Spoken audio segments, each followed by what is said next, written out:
Kids, it's my vlog for June the 21st, 2011. Postcard from the edge. Like it? Anyway, you're never going to believe it. What a day I've had. I'm still verklempt and flustered and trying to get over myself. So, the day started off easy enough. I had a letter that had specific instructions on it, and I was also given oral instructions to take this paper and follow directions and get to this website and input this information, and everything would be yippee skippy, happy snappy, and hunky dory.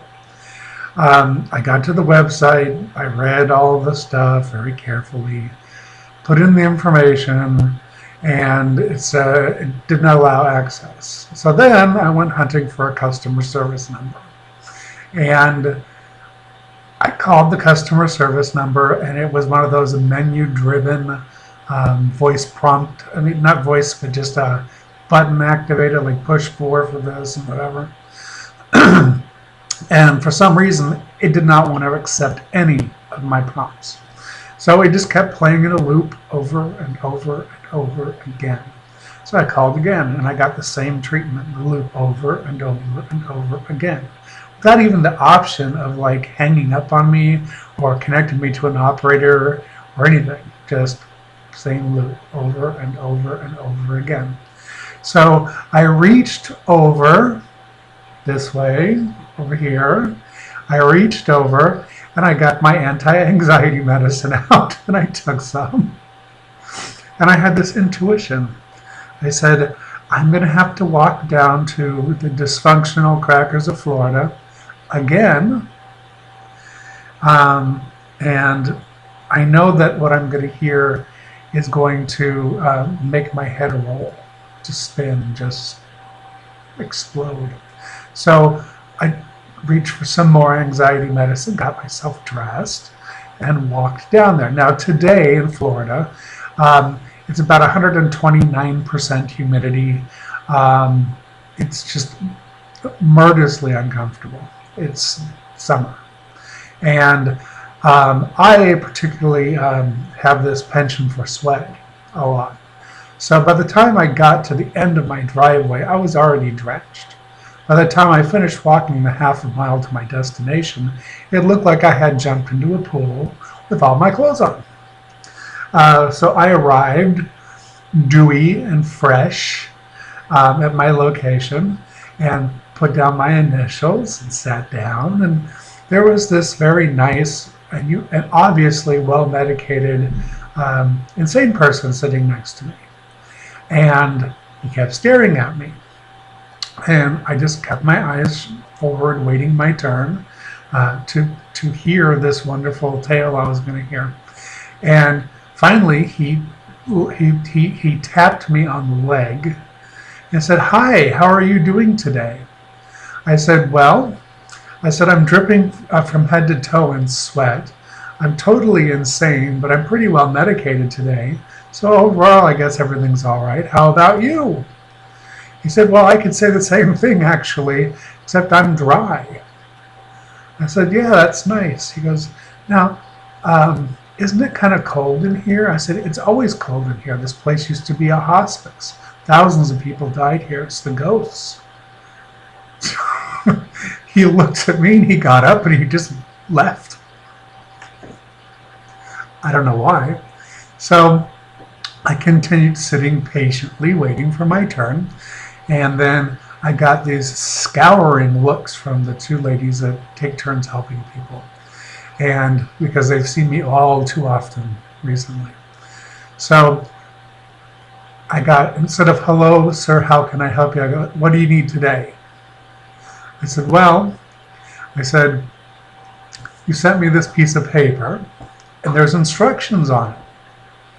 And I followed the instructions. Now, not just did I follow the instructions, and not just did you send me this piece of paper, but the lady on the phone 3 days ago that you put me on the phone with told me to do the exact same thing that this paper says to do." Now, I don't have all my faculties, so I tend to write a lot of notes, but I can read still. And this is exactly what this said. Now I went to the website and it says to do exactly what I was doing, and I was doing the right thing. And I read all the reasons why, and I read your privacy policy from beginning to end, like I read everything. So I said, I take these things rather literally because otherwise I get confused. So she snatched the paper out of my hand, actually. She disappeared off into the back for 10 minutes. And then she came back and she said, well, you're in pending status. I said, okay, and what does that mean? Well, you can't access your account through the web because it's in pending status.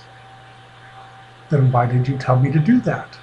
They told me on the phone to do that, and they wrote me a letter telling me to do that. And so I could check my own status updates. Yeah, but it's pending. Okay, but it doesn't say, there's no disclaimer saying unless it's pending. And unless I got on and actually saw my account, how would I know it's pending? And she goes, just go home. I'm not even kidding. Just go home and sit and wait. So finally, it snapped. I had just enough. And I said, what am I waiting for? Are you going to send me a card, a letter, a phone call, an email?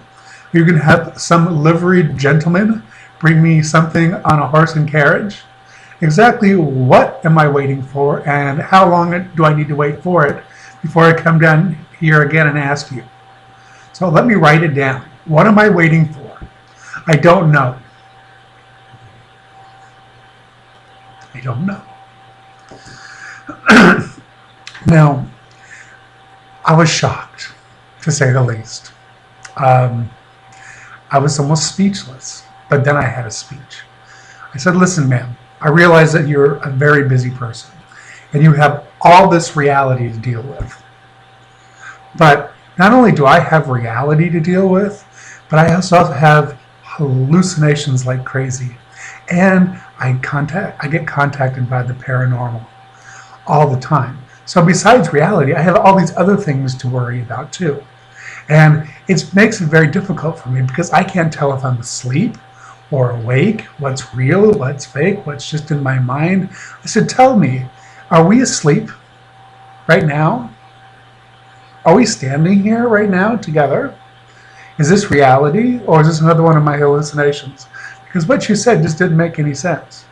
Go home and sit for wait for you don't know why, and everyone's told me to do this, but you told me no, I can't do this because of this. It doesn't make any sense. Now, I know I'm crazy, but doesn't that sound a little crazy to you? Did I recap that for you correctly? She just looked at me like there was demon smoke coming out of me. And I said, now, every time I come in here, it's really cold. And there's always this dead woman walking around following her. Her name is Catherine. And she says she's related to you. I would love to stay and talk to her and give whatever message to you, but I just don't have the time. I need to go home and wait because something could arrive by taxi at any moment. So you have a nice day. She took another step back and she looked around. I said, she's right there, Catherine. You know who it is. And she had this look like maybe it was her mother or her grandmother or something. And she was totally flipped out. So I walked the rest of the way home. And without anybody screaming at me today, thank God. But then I get home and I belong to this group on Facebook. And it's really nice. It's about, it's like from my hometown and people reminisce about the old days. And it's supposed to be just like this very Disney-esque, pleasant place to relive your fondest memories. And they don't like any kind of controversy at all. And they don't like any real opinions at all. They just like watercolor memories. And that's fine. I mean, it's nice entertainment, and occasionally I learn a fact or two I didn't know about where I grew up. So it's all cool in that way. And I don't, visit it often, and I don't read through a lot of the stuff unless it really relates to me somehow. So, I kind of pick and choose how much involvement I get. But every once in a while, they'll show their real true colors from where I grew up, which is generally a bunch of rich, white, snobby people. So, and they kill me because they try not to be. They try to be so above it all. So, and pretend they're not just snobby and opinionated assholes. So, yeah. And trust me, I can be just that guy. I can turn the snob on in no time. It's just inbred in me. So today I got it, and this guy was fear-mongering. He's saying how Orange County is being taken over by all these radical gangs from south of the border and blah, blah, blah, blah, blah. And I had put in a smarmy little comment earlier in the post saying, yeah, and they also, as in a bunch of trash moved up to the mountains and lowering the real estate values in Lake Arrowhead, what's the point? But today he decided, somebody went on this guy who posted this, somebody went on his page and found out that he's like some kind of, like extremist wingnut that basically worships General Patton and wants to he wants to destroy the left wing with like this old school Bible torture shit and all this stuff. So somebody called him out on it, which was cool. And so then he started to get political and what's wrong with the Bible and blah, blah, blah, blah. So of course now where I grew up, generally you have very white, very Christian and or Jewish people. That's what lived there for the most part. And then on some of the outer extremes, it gets a little brown and Asian and stuff. But for the most part, that's what lives in where I grew up. And this, so I posted. I decided I had enough because the guy that owns this site, runs the site, always gives us lectures like we're 2-year-olds about having opinions and stuff, and this is not the place for it. So I get tired of, and I love, I love to troll. So I got on there and said, Patton was a general, and the Bible's a sick, twisted piece of shit. I said, it starts out with God taking this rib out of this guy named Adam and turning it into the first transsexual, and then he has sex with it, which turns the whole thing of masturbation on its head, and the spawn, they're continually incestually reproduced therefore ever after. So what's the point? And of course it was like gobsmackingly shocking, and and people just, I'm sure, just went, oh! But it was a moment to remember. And if half of those old white folks get a chance to read it, I would just love to see the look on their face. So that was my day. Hope you had a wonderful day too.